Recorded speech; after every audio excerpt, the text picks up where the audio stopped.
Kita tuh dulu sebelum ada pos pijak, itu buang sampah ke Bantar Gebang, itu 10 kontainer setiap minggu keluar dari TBI. Ini semua sampah digabung jadi satu. Tapi setelah kami sekarang mencoba memilah dan menyalurkan ke tempat yang benar, sekarang tinggal 2 kontainer seminggu. Bayangin, turunnya kan 80%, jadi tinggal 20% sampah residu yang dibuang ke Bantar Gebang. Ya, saya rasa itu manfaat paling besar. Kita nggak menyumbang sampah residu yang banyak ke TPA, yang seperti kita ketahui banyak TPA yang terbakar lah karena gas metannya terlalu banyak, yang penuh lah, yang macam-macam gitu ya.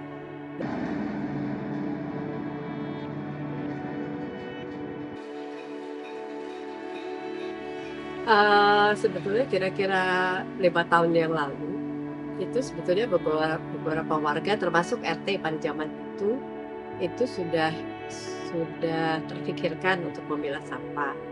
Cuman memang sama-sama nggak tahu pada waktu. Sampai akhirnya 3 tahun yang lalu saya diminta untuk menangani kebersihan, seksi kebersihan ya di pengurusan RT. Jadi kita punya tim 6 orang, Pak Besri, Pak Nugroho, Bu Eri, Bu Diana, Bu Yun, dan saya. Jadi kita berenam. Awalnya sebenarnya tuh nggak sengaja ya, waktu itu masih suasana COVID, kemudian kami mulai bikin komposter. Tapi alat kami untuk pencacah itu masih yang kecil, jadi kami harus memisahkan daun-daunnya dari ranting-rantingnya yang agak besar. Nah, untuk itu karena belum ada juga alat pencacahnya, jadi kita guntingin tuh daunnya, memisahkan dengan rantingnya. Kami ibu-ibu ada berlima begitu, habis jalan pagi kemudian kami memotong-motong itu dan kemudian baru bisa digiling. Nah, sejak itulah kami kok bersama-sama terus terpanggil gitu ya untuk mau juga berkontribusi untuk menjaga kebersihan dan lingkungan di kompleks ini.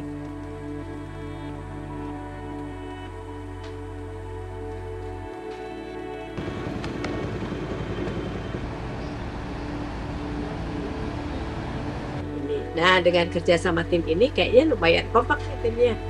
Jadi kami mengadakan berbagai perbaikan di sini. Nah, kemudian salah satu warga itu mengusulkan gimana kalau kita pakai sistem ember putih itu, gitu, supaya warga itu tidak repot. Kalau warga yang disuruh setor pasti nggak mau kan, susah kan. Kalau ini kan warga tinggal naruh di depan rumah, besoknya diganti, bahkan embernya juga kita yang cuciin gitu, dari pos pijak yang cuciin. Sampah ember putih itu dikelola setiap hari dan diambil setiap hari dan diolah setiap hari, nggak boleh hidup supaya nggak bau kan.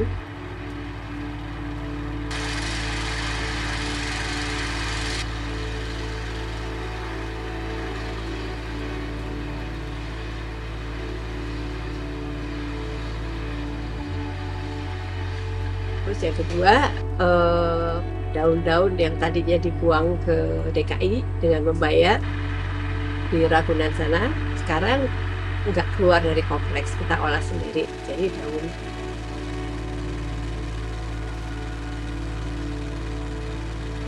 Dan yang ketiga, kita juga mengadakan perbaikan pada sistem kerja.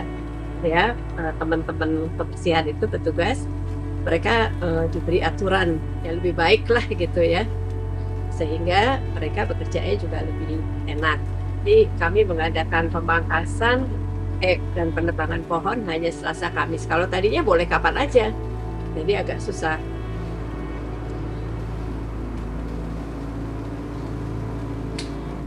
Jadi kalau dulu sebelum ada pemilahan ini, semua sampah dari warga itu dimasukkan ke kontainer besar, jadi campur ya antar sisa makanan dan sapuan, tebangan yang sifatnya daun.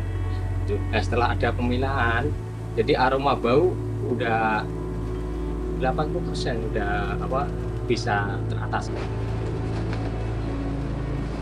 Pagi kita ngambil sampah dapur sama sampah ember yang khusus buat digiling di pos bijak. Nah siangnya nanti kita ngambilin sampah sapuan jalan buat digiling pos bijak juga. Warga-warga itu kalau tiap pagi itu ember putih jam 7 sudah harus standby di depan rumah.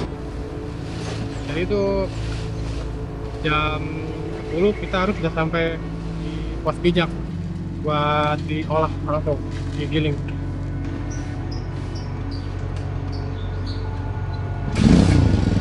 Kalau dulu itu kalau ada penerbangan kita semua buang di kontainer. Kalau sekarang itu kita kalau ada penebangan pohon bisa kita olah dijadiin pupuk yang di pos bijak.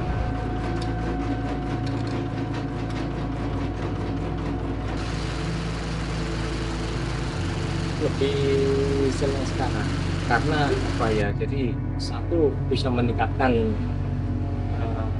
apa ya, jadi kita itu pengalaman gitu, karena kalau dulu kan tidak menghasilkan kompos, sekarang bisa menghasilkan kompos, jadi ada rasa bangga juga ya sebagai karyawan ya, sebagai apa, petugas kebersihan.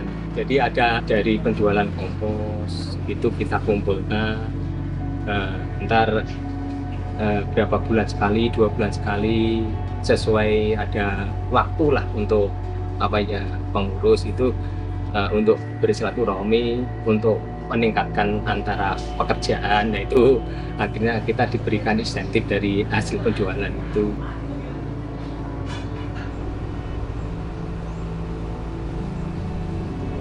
Tapi setelah pertama kali juga memang dirasakan nggak ada apa-apanya gitu ya, karena belum jalan kan gitu. Tapi setelah begitu kita terus mengadakan studi banding ke tempat-tempat lain ya, teman-teman diajak nongkrong seperti ini, kemudian di sini juga mulai start lah dari awal. Itu juga memang agak susah kan ngaturnya kan, milah juga yang kita minta untuk mengolah juga tidak semuanya sadar gitu, tidak semua mau gitu. Di samping repot itu, saya sendiri juga merasakan repot ya, tapi ya memang harus gitu loh, untuk kebersihan lingkungan kita juga gitu loh. Akhirnya itu, jadi ya sekarang setelah ini sudah bisa dirasakan bedanya. Jadi saya beberapa yang di jalan-jalan tuh yang sampah dikumpulkan sudah jelas gitu kan, ini yang jelas makanannya, ini yang rapi dikasih tempat yang rapi, ini yang satu dimasukkan ini dipisahkan. Nanti kalau saya plastik yang itu yang tidak berkaitan, nanti hari tertentu aja misalnya satu dikeluarkan untuk dikumpul di sana. Ya terus terang ya bangga dan ini sekali lah gitu ya, bangga dan senang sekali lah gitu ya, senang sekali ya bisa bersih gitu ya. Dan itu kan satu sama lain kan saling dorong gitu, dengan lingkungan yang bersih ini juga misalnya ya, kebersihan kita sapu-sapu jalan juga akhirnya terdorong untuk ini bagaimana untuk rapi seperti sekali gitu ya. Makasih banyak Pak. Ya, Dek. Kalau saya pribadi harusnya ya memang harus dipertahankan ya, karena udah membantu untuk menangani sampah. Karena DKI itu kan kalau kita dengar kan masalah sampah sangat nyari tempat pembuangannya sulit sekali, bahkan di tempat ke Bantar Gebang itu berarti kan beda wilayah. Tapi kalau kita bisa mengurangi volume sampah kan mungkin lebih bagus lagi ya, jadi bisa membantu program Pemda DKI ya.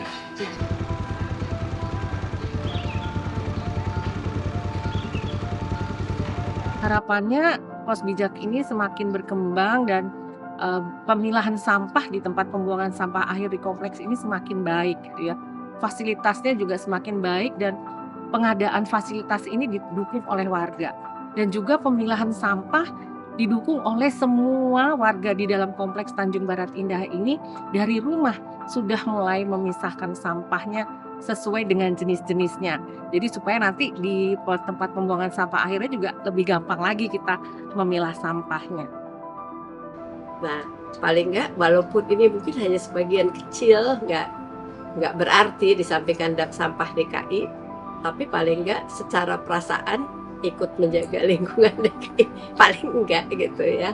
Karena semua kita salurkan, Sampah organik kami proses. Sampah plastik-plastik yang laku di bank sampah diambil sama pemulung dengan bayar ya ke kita. Kemudian sampah yang rumah jelantah diambil oleh rumah kutub. Kemudian ranting-ranting itu dan batang yang bekas tebangan itu diambil oleh pengusaha tahu di depan, dibeli itu oleh pengusaha tahu. Nah, yang lain-lain kayak styrofoam dan lain-lain itu diambil oleh armada kemasan. Jadi kayaknya semua udah tersalurkan. Nah, tinggal residu ini yang 2 kontainer. Saya sih mengharap 2 kontainer itu bisa turun lagi jadi 1 kontainer entah kapan gitu ya. Tapi itu cita-cita ya, cita-citanya.